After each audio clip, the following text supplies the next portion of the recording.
Hey, what's going on, guys? Today I want to talk about two autographs that I've recently been able to identify thanks to a group on Facebook. Identify your autographs.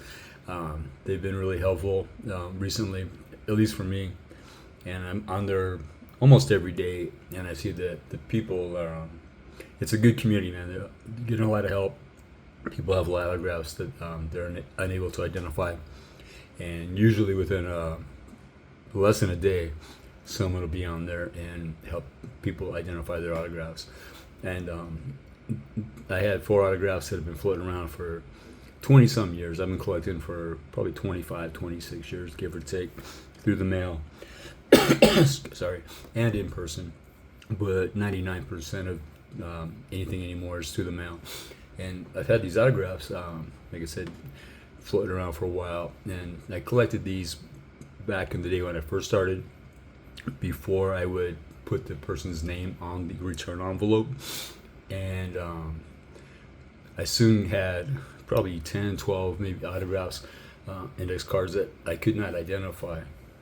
And through Autograph Collecting Magazine and groups on Facebook at the time, I was able to identify all but four. And recently I got all four identified.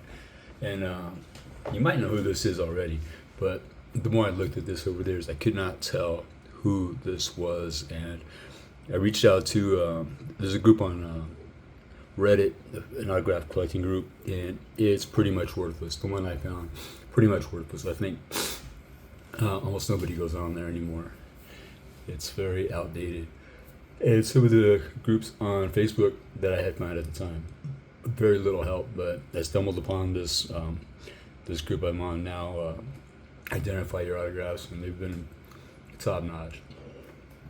And like I said, I've been looking at this one for years, and I couldn't even tell what letters these were.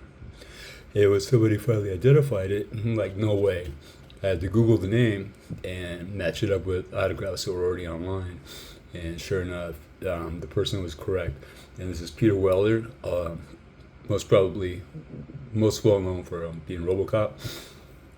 Played the lead role in RoboCop. So if I were to stare at this for another 5 years, I still wouldn't have figured out that was Peter Weller. And I look at it now and it looks like OH something CR maybe. So I would have never gotten this on my own. So whoever helped me up on the group on Facebook, I appreciate it 100%. That's awesome. I'm so glad I kept this because I'll never get another Peter Weller autograph, I imagine. So that's very, very cool. And this is the second one I got. At this one, I could not tell what it was either for the longest time. I thought this was a B. I thought this was one word. And when somebody identified it on Facebook, I didn't believe it. I had to verify it again, just like I did with all the other ones. And this one was, and like I said, I did not believe this one. This was Phil Jackson, Chicago Bulls head coach, from back in the day, from the 80s and 90s. Once I Googled the name and the signature and the autograph, sure enough, it matched up well enough for me to believe that this is actually Phil Jackson right there. So very, very cool.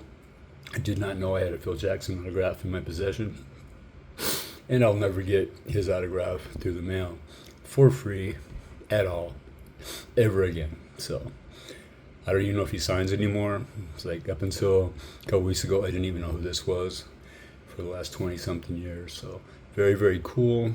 Phil Jackson, former head coach, former NBA coach, the Chicago Bulls, and Mr. Peter Weller,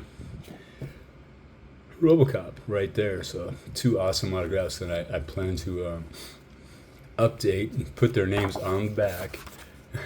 Peter Weller, so I don't lose track of them again, and Phil Jackson. So yeah, that's part two. Then I thought I was all done, caught up on my unidentified autographs. Then I found this one in a binder floating around, and I kind of thought it was Tim Robbins. I wasn't 100% match, but I thought that was a T. I thought that was an R. And vaguely, if you look online, this part kind of looks like how he writes his last name. And I put this on the Identify Your Autographs Facebook page.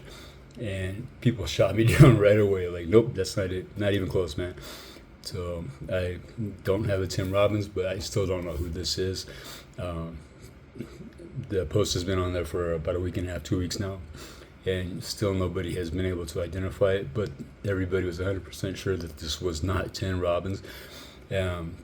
And I totally believe it now. I was kind of looking at it with squinted eyes. You know, if you kind of look at something and you want to believe it's true, then it will be true. So I thought it was Tim Robbins. Definitely not. And I got Peter Weller and Mr. Phil Jackson. So very, very cool. And if you happen to know who this is, it's a celebrity, obviously, but it's either actress, actor, sports figure, or musician. Most likely an actor or actress, and maybe a sports figure. So if you have any idea who this might be, drop in the comments and hook me up. So I would appreciate that. But yeah, thanks for hanging out. Thanks for watching the video, and keep collecting through the mail. It's fun. It's a great hobby, and I'll see you guys later.